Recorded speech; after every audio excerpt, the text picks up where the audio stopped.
Salut à tous! Alors bienvenue chez moi pour le confinement. Je voulais faire une vidéo spéciale depuis un petit moment, mais du coup j'avais pas le matériel pour ça, j'avais pas la caméra, il a fallu que je retrouve le chargeur, j'avais pas la tablette pour dessiner les schémas. Je voulais faire une petite vidéo spéciale sur les PC portables parce que beaucoup de gens m'ont demandé par rapport à ça. Le truc c'est que quand je suis au magasin, c'est pas évident de prendre bien le temps de pouvoir expliquer ça parce que généralement je fais une réparation et forcément on passe aux suivantes la journée. Mais là, évidemment, comme il y a le temps, eh bien, j'en profite. Donc, on va voir un petit peu comment ça fonctionne une carte mère de PC portable.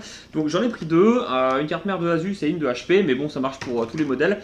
Alors, le truc intéressant à savoir avec les cartes mères de PC portable, c'est que bien souvent, on n'a pas toujours accès au schéma électronique. Donc, forcément, on a besoin d'avoir un peu d'expérience, de savoir comment c'est fait à l'intérieur, comment sont placés les composants, à quoi ils servent, etc.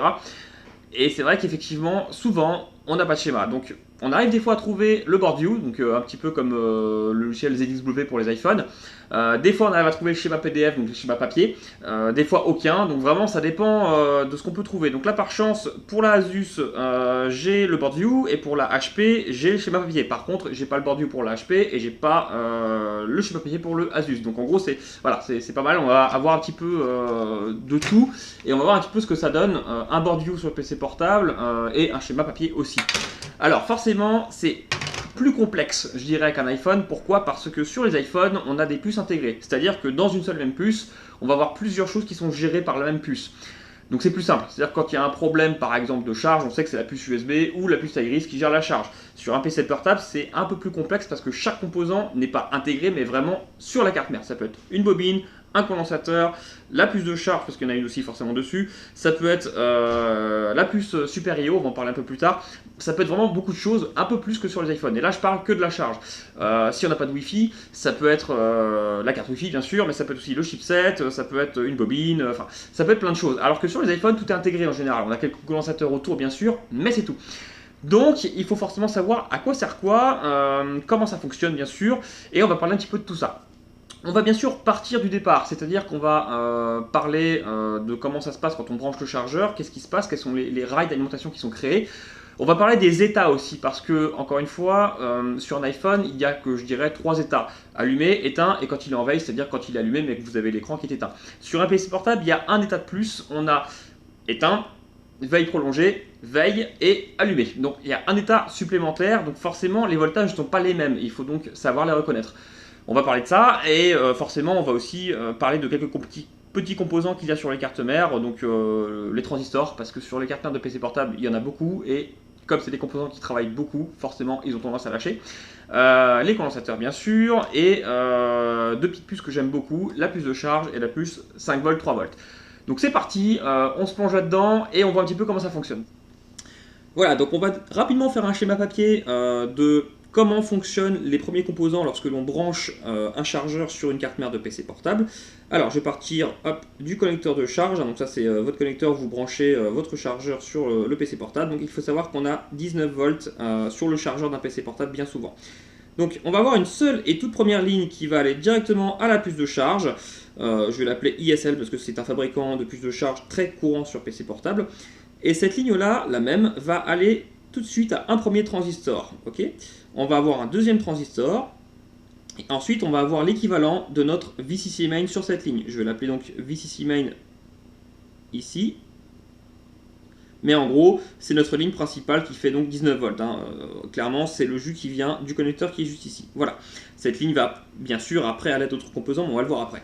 Je voudrais d'abord parler de cette partie-là. Cette partie-là est extrêmement importante, parce que quand on branche le chargeur, on va avoir la puce de charge qui va être alimentée en premier, qui va donc ouvrir le premier MOSFET, qui va donc délivrer les 19 volts au second MOSFET, et elle va ouvrir le second MOSFET pour que la ligne continue, et du coup que cette ligne-là rejoigne le VCC main en quelque sorte.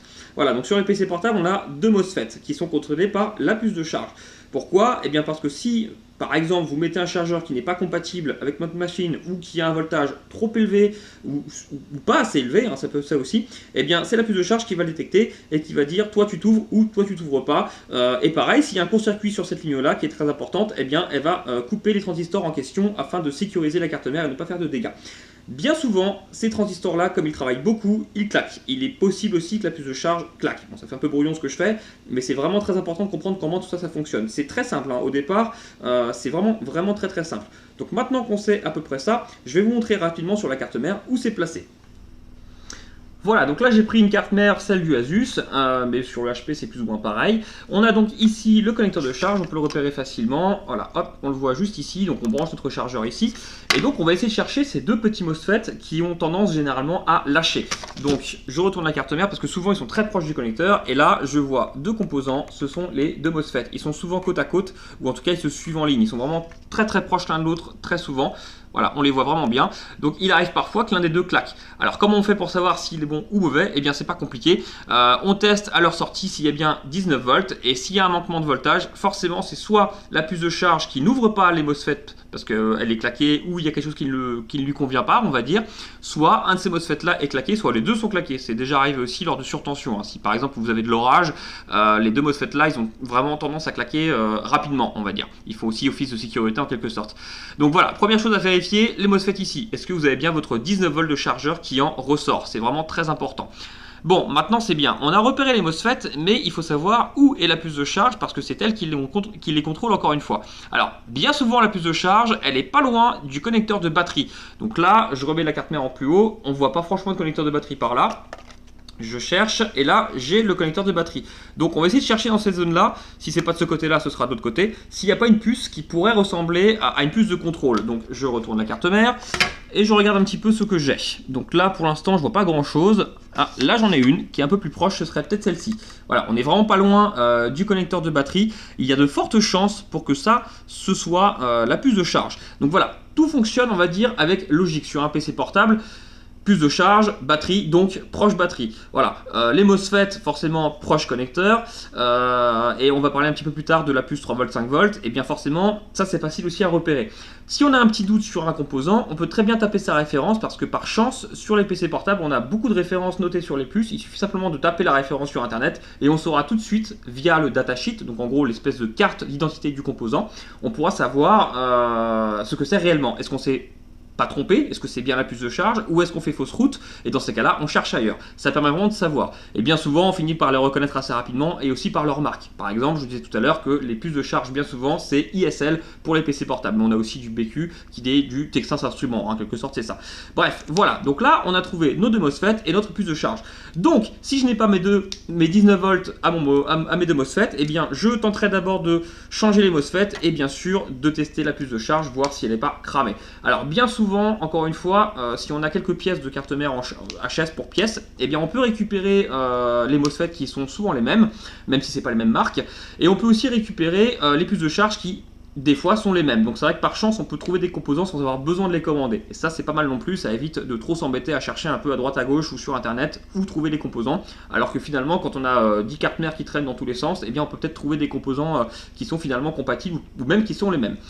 Voilà, donc on va passer à la suite, on va regarder rapidement sur le schéma de la carte mère. Donc là je vais prendre la HP par exemple et on va en parler rapidement pour vous dire comment ça fonctionne. C'est parti. Nous voici donc sur le schéma d'une carte mère de PC portable. Elle se ressemble beaucoup, hein, c'est toujours plus ou moins le même schéma. Donc là on est sur du HP. Alors, on va essayer de repérer déjà ce dont j'ai parlé tout de suite. Alors, pour essayer de repérer ce dont j'ai besoin, on va aller vers la charge. Parce que comme c'est la puce de charge qui gère en gros la toute première ligne d'alimentation principale de l'ordinateur, on va aller du côté de la puce de charge. Donc là, ça va être en page 34. L'avantage, c'est que c'est marqué. C'est pas toujours comme ça, mais ça arrive assez souvent quand même. Donc je vais aller en page 34. Hop. Et nous voici sur le schéma de la puce de charge. Alors, ça a l'air assez complexe vu d'ici, mais quand on suit uniquement les lignes très importantes qui sont vraiment obligatoires d'être présentes, on va dire, ça devient beaucoup plus simple. Alors, on va voilà, bien vérifier. On est bien sur la charge, hein, il y a bien marqué chargeur. Je vais essayer de zoomer un petit peu pour que vous puissiez bien voir. Voilà. Voilà, on est bien sur la puce de charge. Alors, comment ça se passe? Là, techniquement, on est censé avoir d'un côté la batterie et de l'autre côté le connecteur DC jack. On le voit juste ici, donc je vais zoomer encore un tout petit peu plus. Voilà, DC jack. Donc là, c'est ici que vous branchez votre chargeur, votre connecteur. Donc on a d'un côté le VDD, le plus, et forcément de l'autre côté le moins. On a aussi une petite LED, ça c'est propre à certains modèles de PC portables comme les HP, où on a une petite LED qui confirme qu'effectivement on a bien branché le chargeur. Bon, nous ce qui nous intéresse c'est vraiment le plus 19 volts qui passe ici. Donc on a notre 19 volts qui arrive à des petites bobines là, jusqu'ici rien de franchement phénoménal. On a un premier MOSFET, et le fameux deuxième MOSFET, le PQ50. Voilà, donc ces deux MOSFET là, comme je disais, ils sont contrôlés par la puce de charge. Alors d'accord, la puce de charge c'est bien, mais pour qu'elle puisse fonctionner, il faut forcément qu'elle ait elle-même du courant. Alors comment savoir comment est alimentée la puce de charge? Eh bien on va aller dessus, et bien souvent pour les composants, on a un V-in ou un VCC ou dans ce genre là. Et là, on a du VCC juste ici.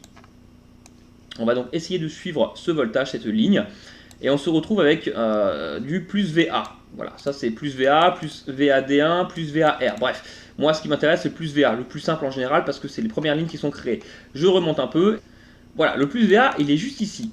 Ce qui veut donc dire que dès qu'on branche le chargeur, le plus VA il va directement ici et il va alimenter tout de suite la puce de charge. C'est comme ça que la puce de charge fonctionne.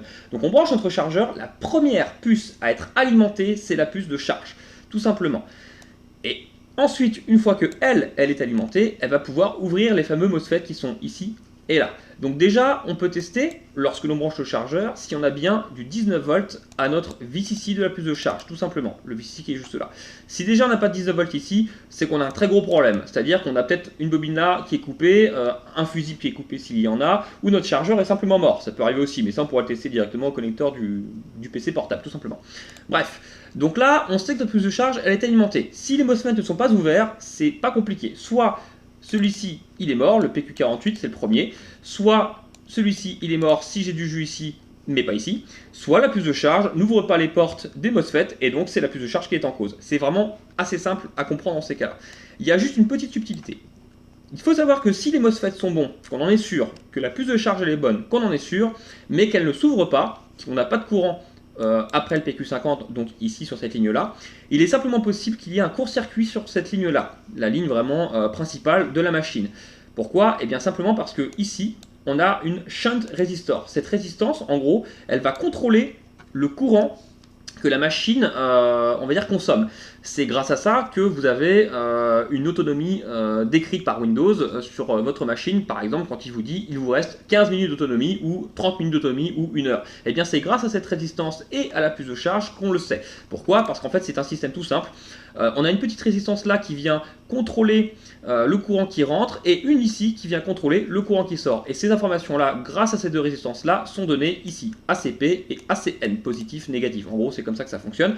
Et bien cette puce de charge là, grâce à la shunt résistor, donc ces trois systèmes là, on a une grosse résistance là ainsi que deux petites là, tout ce système là fait que la puce de charge peut savoir combien votre machine consomme. Et du coup, elle peut aussi savoir s'il y a un problème. Si cette ligne là est en court-circuit, la puce de charge le sait et du coup n'ouvre pas les MOSFET qui sont en amont et du coup forcément ça protège la ligne. Le problème c'est que du coup vous ne comprenez pas pourquoi vous n'avez pas de 19 volts alors que ça se trouve les MOSFET sont bons, la puce de charge est bonne. Il convient donc quand vous n'avez pas de 19 volts sur le PQ50 à sa sortie par exemple, de tester sur cette ligne là ou directement sur une des shunts résistors si on n'a pas un court-circuit. Alors on va essayer de trouver ça, la fameuse shunt résistor. Où est-elle placée sur une carte mère? C'est parti, on y va.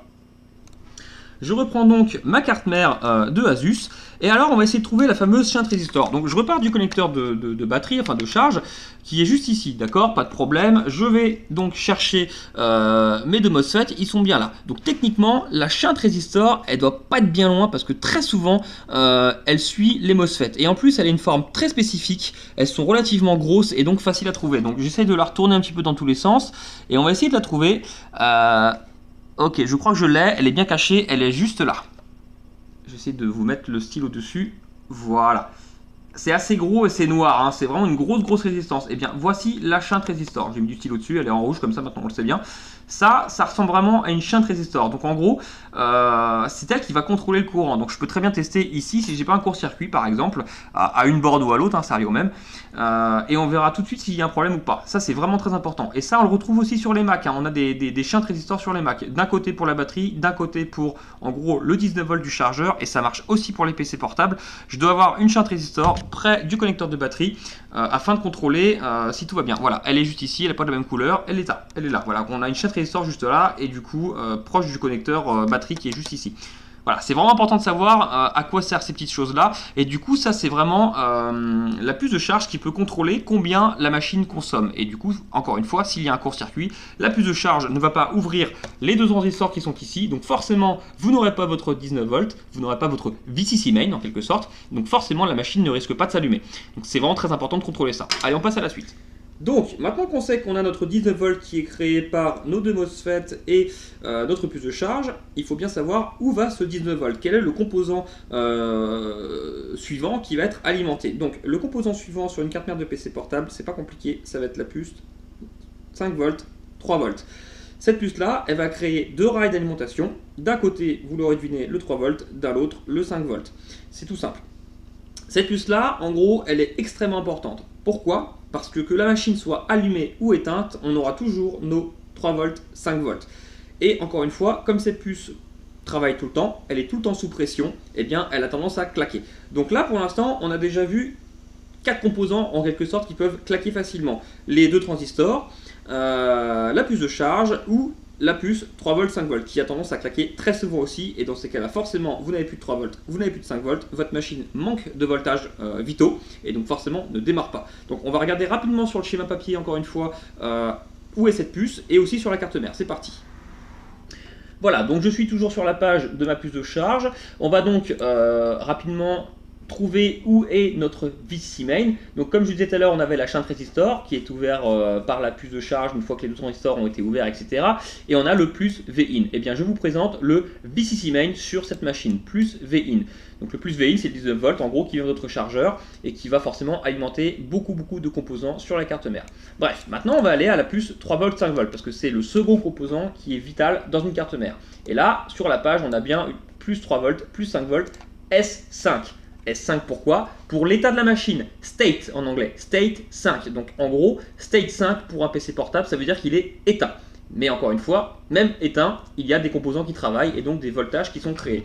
Sur un PC portable, il y a donc le state 5, éteint, le state 4, veille prolongée, le state 3, veille tout court, et le state 0, tout est en marche, tout est allumé. Donc ça c'est vraiment important de le savoir, mais bien souvent, nous, quand on fait des tests, forcément, ce qui nous intéresse, ça va être le state 5, le state 4 parce qu'on a des choses importantes à savoir dessus, et le state 0, c'est tout. Le state 3, bien souvent, quand on a le 4, il fonctionne. Hein. C'est extrêmement rare d'avoir des problèmes similaires parce que très souvent les systèmes sont déjà tous opérationnels. Donc c'est parti, je vais aller en page 35 pour voir comment est fait et comment fonctionne la puce 3 volts 5 volts. C'est parti, page 35. 35, voilà. DC, donc en gros c'est une puce qui va convertir du courant continu en courant continu. L'un 3 volts, l'autre 5 volts.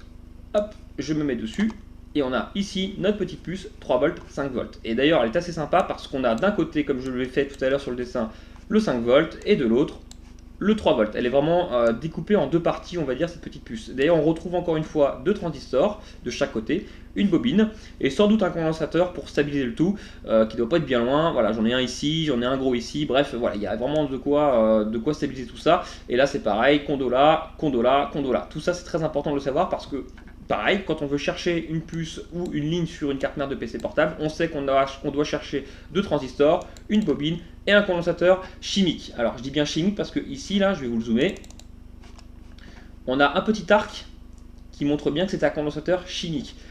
Là, c'est du céramique. Les céramiques, c'est les petits que vous connaissez sur les iPhones. Les chimiques, c'est les grosses bonbonnes, on va dire, qu'il y a sur beaucoup de cartes mères. Ça permet de savoir vraiment de quoi on parle. Là, c'est un chimique parce qu'il y a le petit arc, hein, comme je disais. Hop, voilà, je reviens sur la petite puce 3 volts, 5 volts. On a donc notre VIN, voilà, donc notre VCC main en quelque sorte, qui vient alimenter directement notre puce 3 volts, 5 volts. Donc là, en gros, c'est pareil. Avant de tester rapidement si on a bien 3 volts 5 volts, on peut déjà tester si ici on a bien du 19 volts. On a une petite résistance, il arrive parfois que la résistance là éclate s'il y a de l'oxydation aussi dessus et donc forcément la puce n'est plus alimentée, le VIN.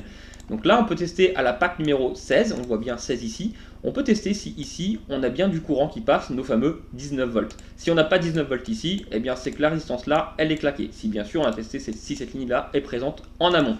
Tout simplement. On a aussi autre chose à savoir sur cette foutue puce 3 volts 5 volts, il faut qu'elle soit activée.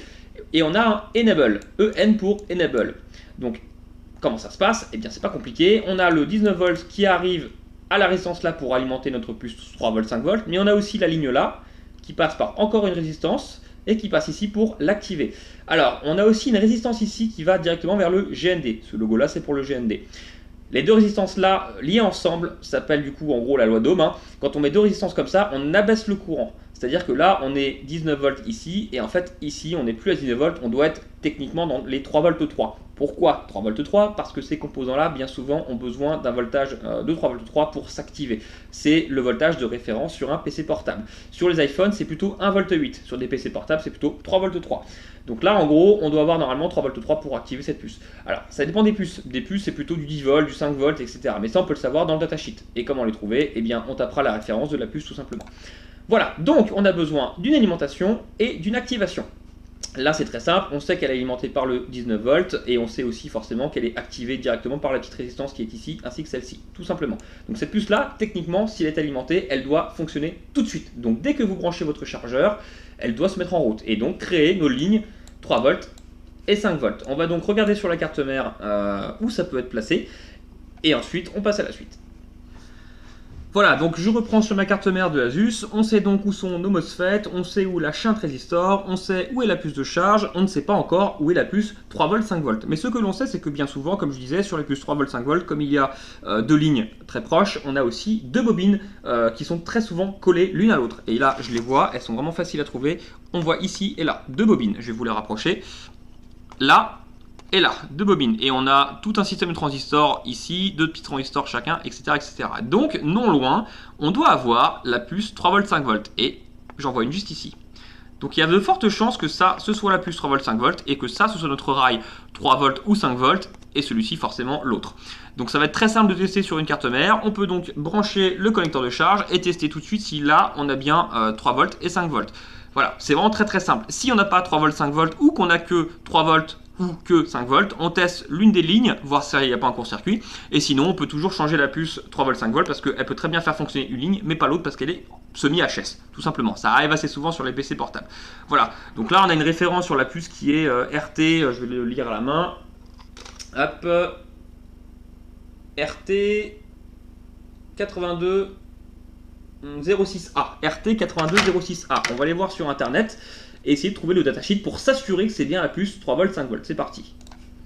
Voilà, donc RT 8206A. On va hop sur internet. Je vais prendre le premier lien qui vient, Richtech, c'est le composant qui le fabrique. Et voilà, d'ici je vois déjà 3 volts, 5 volts output. Donc je vais quand même cliquer dessus, histoire d'avoir le datasheet. Donc la carte d'identité encore une fois du composant. Hop.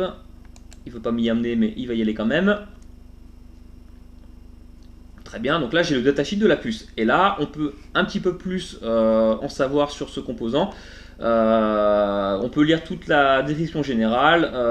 Ce petit composant, patati patata, contrôleur à fixette 3 volts 5 volts. Voilà, donc en gros, et apparemment elle est même ajustable de 2 volts à 5 volts 5. Donc on fait un petit peu ce qu'on veut avec cette puce là.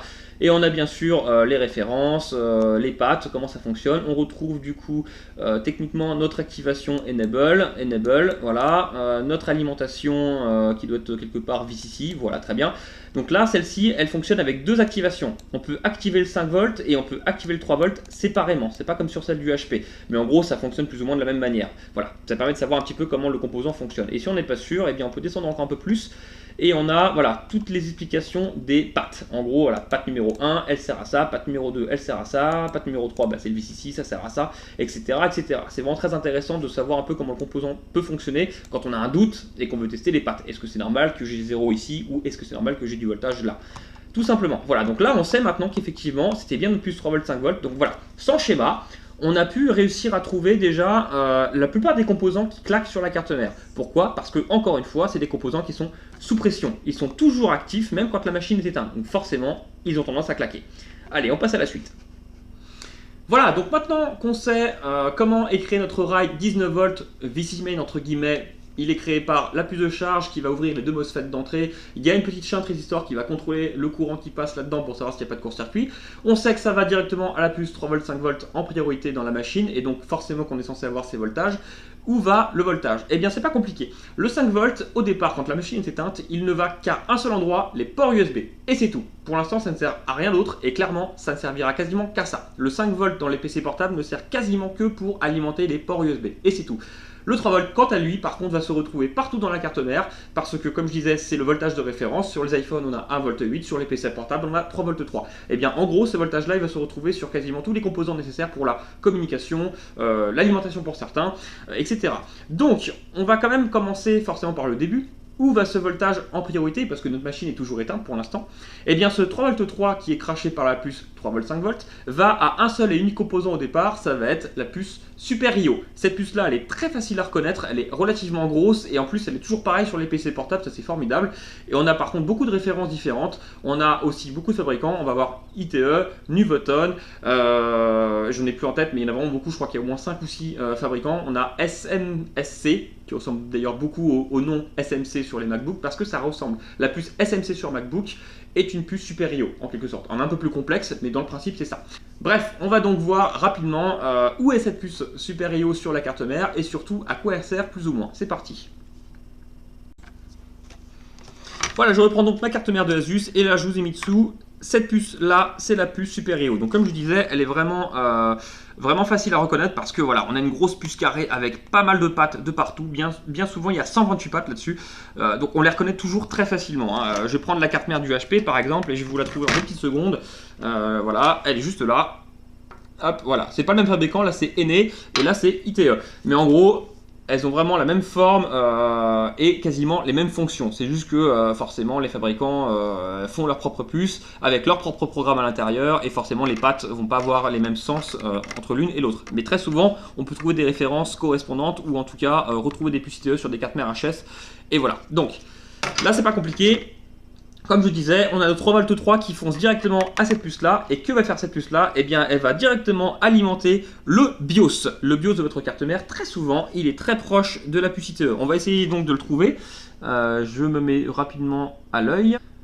Alors là, il est un peu plus éloigné. On a notre puce ITE qui est ici et notre BIOS qui est là. Mais bon, on est quand même pas très loin. Hein. Il n'y a pas un gros écart. Voilà, je mets mes doigts pour que vous puissiez voir à peu près l'écart. C'est pas extrêmement long. Il y a un doigt, on va dire, de longueur entre l'ITE et le BIOS. Alors très souvent, ils sont plus proches que ça. Là, il est un peu plus éloigné. Merci Asus. Mais voilà, généralement, on peut savoir que si la puce ITE est dans le coin, on a le BIOS vraiment pas très loin. Je vais prendre cette carte mère là, celle du HP, en exemple encore une fois. J'ai la puce ITE qui est là et juste ici, je le vois, c'est le BIOS. Alors comment je les reconnais? C'est pas compliqué. Les BIOS, ils sont un peu plus larges que les transistors et surtout ils ont des références encore une fois au niveau de la puce qui vont être toujours les mêmes plus ou moins parce que c'est les mêmes fabricants très souvent qui vont créer les BIOS. Donc c'est facile à trouver et encore une fois on peut trouver grâce au datasheet sur internet. Si on a un petit doute, on tape la référence qu'il y a dessus et on trouve tout de suite si c'est un BIOS, donc une mémoire hein, avec un programme dedans, ou si c'est autre chose tout simplement.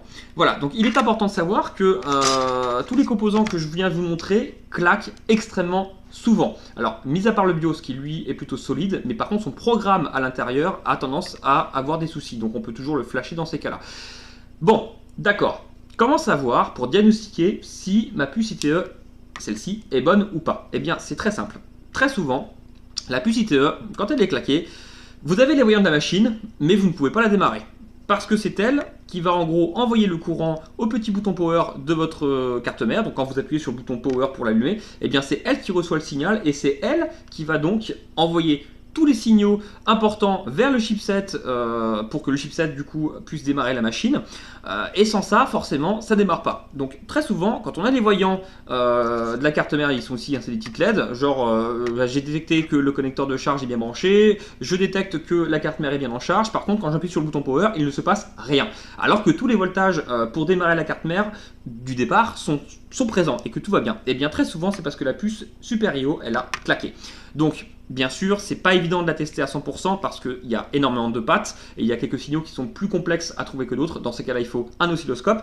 Mais généralement, voilà, c'est vraiment le truc tout simple. Hein. Si la machine a tous ces petits voltages de démarrage, mais que quand j'appuie sur le bouton, je n'ai rien, dans ces cas-là, on peut commencer par la puce Super IO parce que c'est vraiment elle qui contrôle le démarrage de la machine dès le départ. C'est un petit peu comme la PMU sur un iPhone. Sauf que là, forcément, elle n'intègre pas de voltage. Elle va juste s'occuper, en gros, de lancer l'ouverture d'ouverture de certaines lignes d'alimentation, si ça peut vous paraître plus clair comme ça. C'est pas facile de l'expliquer comme ça, mais en gros, quand vous allumez votre machine, c'est vraiment elle qui va contrôler les voltages principaux, on va dire, pour votre CPU, votre GPU, et voilà, tout simplement. C'est elle qui va contrôler les prochaines, on va dire, puces d'alimentation pour votre machine. Bien sûr, si elle est claquée, eh bien, rien ne va démarrer, c'est normal. Donc là, on a vu des choses déjà très importantes, la puce de charge, les MOSFET, la shunt résistor, la puce 3V 5V et la puce Super I/O, tout simplement. Et bien ces composants-là, ils travaillent tout le temps, tout le temps, tout le temps, tout le temps. Que la machine soit allumée ou éteinte, ils fonctionnent en permanence. Et donc forcément, comme ils sont tout le temps sous pression, ils ont tendance à lâcher. Il faut simplement les tester. Est-ce que ma puce de charge ouvre bien mes MOSFET? Est-ce que j'ai bien mon 19V? Du coup, le fameux rail plus VIN, ou VCC main en quelque sorte. Est-ce que ma puce 3V 5V est bien alimentée par le VCC main 19V? Est-ce qu'elle crache bien son 3V d'un côté et son 5V de l'autre? Est-ce que ma puce ITE, juste ici, donc là c'est ITE la marque, mais ma puce Super I/O, est-ce qu'elle est bien alimentée? Est-ce que mon BIOS est bien alimenté? Et déjà à partir de là, on peut diagnostiquer très facilement, je dirais, allez, 85% des pannes des cartes mères, parce que vraiment, très souvent, c'est ces composants-là qui posent problème. On va passer à la suite. Une fois que notre puce Super I/O fonctionne et qu'elle est donc alimentée, elle va activer une puce très importante, le chipset en quelque sorte. Alors pourquoi je dis activer? En fait, elle ne va pas activer le chipset, elle va activer une ligne d'alimentation qui va activer le chipset forcément. Le chipset, c'est la puce en gros qui va vous permettre au processeur, à la RAM, au GPU de communiquer tous ensemble. C'est vraiment le cœur de communication pour tout le monde. Si le chipset a un problème, forcément la machine ne pourra pas fonctionner correctement, ou ne pourra même pas démarrer du tout d'ailleurs. Bon, c'est extrêmement rare que le chipset il claque, hein. Ça m'est déjà arrivé une fois ou deux, mais sur un paquet de cartes mères, c'est vraiment rare que le chipset il lâche. Bref, la puce Super I/O va donc ouvrir une ligne d'alimentation pour alimenter le chipset, et là le chipset, c'est pas compliqué, il va créer un rail extrêmement important pour la carte mère, le Sleep State 4. En gros, le chipset va vérifier si certains voltages sont bien présents pour alimenter le processeur, le chipset, bref, tous ces voltages-là. Et si tout est OK, il va créer le Sleep S4. Alors pourquoi celui-ci est très important? Parce que c'est le seul signal qui va en gros passer de l'état de veille prolongée de la machine à état allumé, tout simplement. Donc on peut tester ce voltage-là parce qu'on peut le retrouver sur les puces Super I/O, mais évidemment sur les cartes mères, quand on n'a pas de schéma, il est très difficile de trouver ce fameux signal. Par expérience, on peut essayer de le trouver dans ces cas-là grâce au datasheet qui est de la puce Super I/O. On trouve le datasheet grâce à la référence de la puce Super I/O et on retrouve le fameux signal qui est censé être présent. Je vous montre ça sur les schémas papier parce que malheureusement ils ont un nom à chaque fois différent, donc c'est pas toujours évident de les trouver. Mais il est quand même très important quand on peut le trouver de le tester pour savoir si on a bien notre 3V3. Parce que encore une fois, si le signal est bon, c'est qu'il est à 3V3. Si le signal est là, alors le chipset il a vérifié que tous les voltages nécessaires pour démarrer la machine quand vous allez appuyer sur le bouton sont bien présents. Il le renvoie ce signal-là à la puce Super I/O qui va donc comprendre que tout est présent et qui va donc pouvoir poursuivre le démarrage de la machine quand on veut l'allumer. Donc c'est vraiment un voltage extrêmement important à tester, enfin un signal du coup, extrêmement important à tester pour savoir si la machine va bien. Alors c'est parti, j'essaie de vous le trouver. Je suis donc sur le schéma papier de nouveau, on va taper dans la recherche, alors en anglais c'est souvent abrégé, sleep, SLP pour sleep, et donc le petit tiré du bas, hop si on va le faire, voilà, state 4. 4, voilà. Hop, je fais rechercher et apparemment il en a trouvé un. Effectivement, je le vois, il est là, je vais vous le zoomer. Juste ici. Et là, normalement, ça c'est le chipset. Alors, je dézoome et on a normalement PCH. Voilà, PCH pour chipset en gros.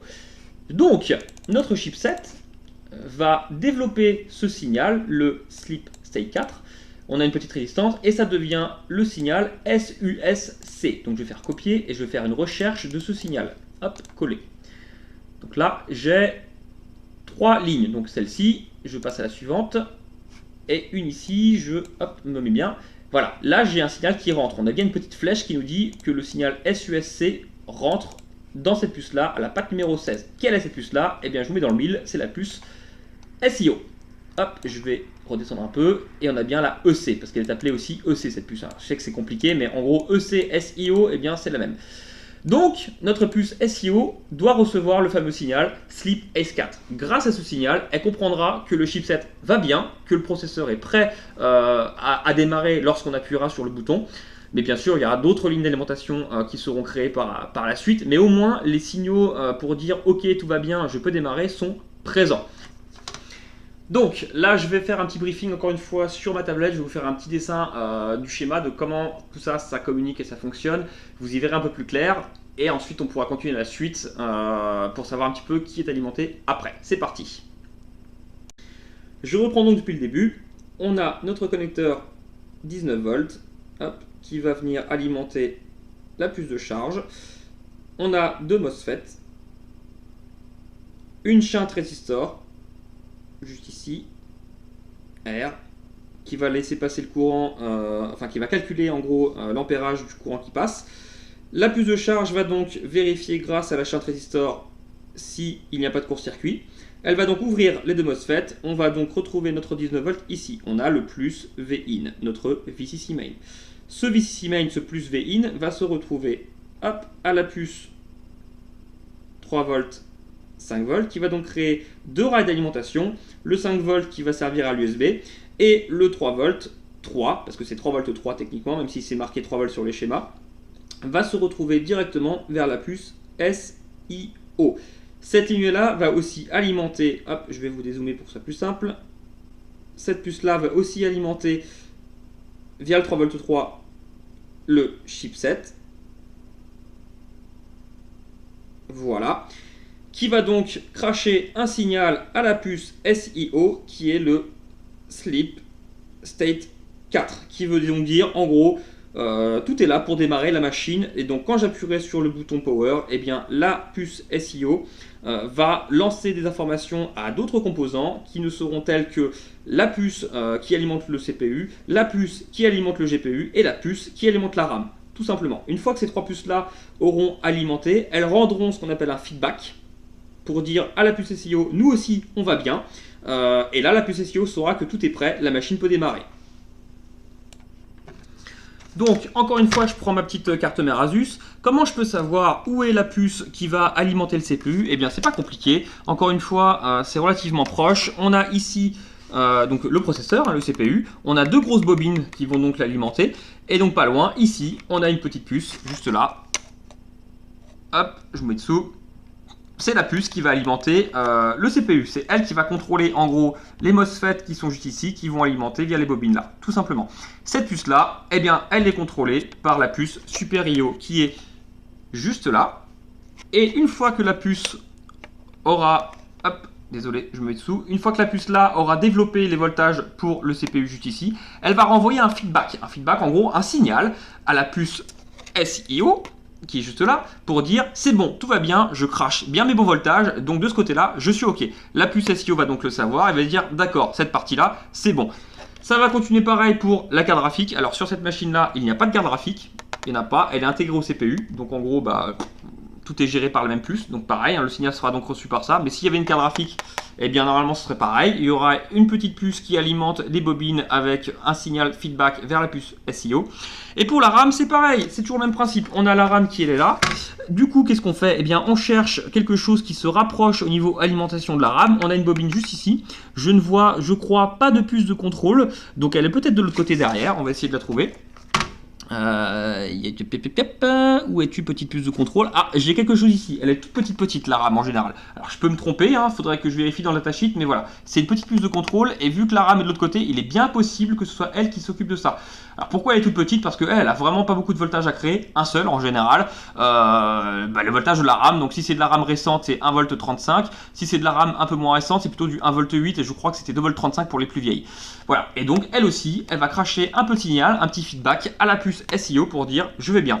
Donc, si votre puce SIO essaie de démarrer la machine, que vous avez bien le petit voyant, lorsque vous appuyez sur le bouton power, vous avez bien le voyant qui s'allume pour dire je suis en train de m'allumer, mais que d'un coup il s'éteint, c'est que votre puce SIO elle est bonne, mais qu'il y a peut-être une puce comme celle de la RAM ou celle qui gère le CPU ou celle qui gère le GPU s'il y en a un, qui a un problème, qui renvoie pas son signal correctement et du coup qui dit j'ai un souci, coupe-toi. Et donc la SIO obéit, elle comprend qu'il y a un problème et du coup forcément elle coupe la machine par sécurité, tout simplement. Par contre si tout va bien, eh bien elle reçoit bien les feedbacks, ok tout va bien, je démarre et la machine démarre. Vous avez donc le ventilateur ici qui se met à tourner Et sinon, il ne tourne pas forcément parce que la machine s'est éteinte directement. Il convient donc dans ces cas-là de vérifier, encore une fois, si on n'a pas de court-circuit sur la bobine, par exemple, qui va alimenter la RAM, sur les bobines qui ne vont pas alimenter le CPU, par exemple, hop, ici, voilà.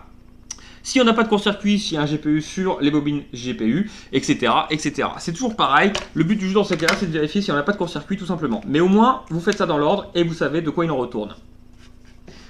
Voilà, j'espère que cette vidéo vous aura plu. Il y a beaucoup de choses qui seraient encore à dire sur les cartes mères de PC portable, mais c'est extrêmement compliqué de tout expliquer dans une seule et même vidéo, et même en vidéo, hein, il y a des choses qu'on peut montrer qu'avec un oscilloscope que je n'ai malheureusement pas ici. Mais toutefois, une carte mère de PC portable, en général, on arrive 3/4 du temps à la réparer grâce au multimètre en testant, comme j'expliquais, toutes ces petites lignes de voltage qui sont donc dans l'ordre que je vous ai cité au niveau signaux et voltage. Le signal vraiment SLIP S4 est extrêmement important, donc si par chance vous pouvez le trouver grâce au schéma ou au board view, c'est super. Si vous ne le trouvez pas ou vous n'avez pas de schéma, vous pouvez vous reporter au datasheet de la puce Super IO qu'il y a sur la carte mère, et dans ces cas-là, retrouver la patte qui correspond au signal SLIP S4. Et ça, c'est formidable, on peut tout de suite savoir, même sans schéma, où est le signal, et c'est formidable.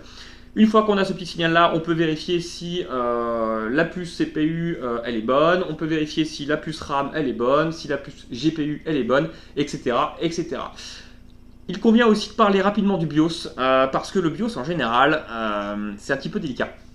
Il est possible que votre machine aille très bien, tous les voltages sont présents, le ventilateur tourne mais la machine ne s'allume pas. Très souvent c'est parce que le programme du BIOS a un problème, il est défaillant. Dans ces cas-là il faut le dessouder, on a un petit programmeur de BIOS, on met le BIOS dessus, on injecte le nouveau programme qu'on peut trouver sur internet, on ressoude le BIOS et généralement ça repart. C'est quelque chose qui arrive assez souvent sur les BIOS. C'est aussi le BIOS qui gère le mot de passe, un peu comme sur les Mac. Il peut y avoir des mots de passe quand vous allumez la machine, et bien vous pouvez le supprimer en flashant le BIOS. Dans ces cas-là c'est très simple aussi. Mais très souvent, une machine qui s'allume, vous avez le ventilateur qui tourne, vous avez la RAM qui est alimentée, le processeur qui est alimenté, mais il n'y a rien à l'écran, c'est souvent le BIOS qui a un souci.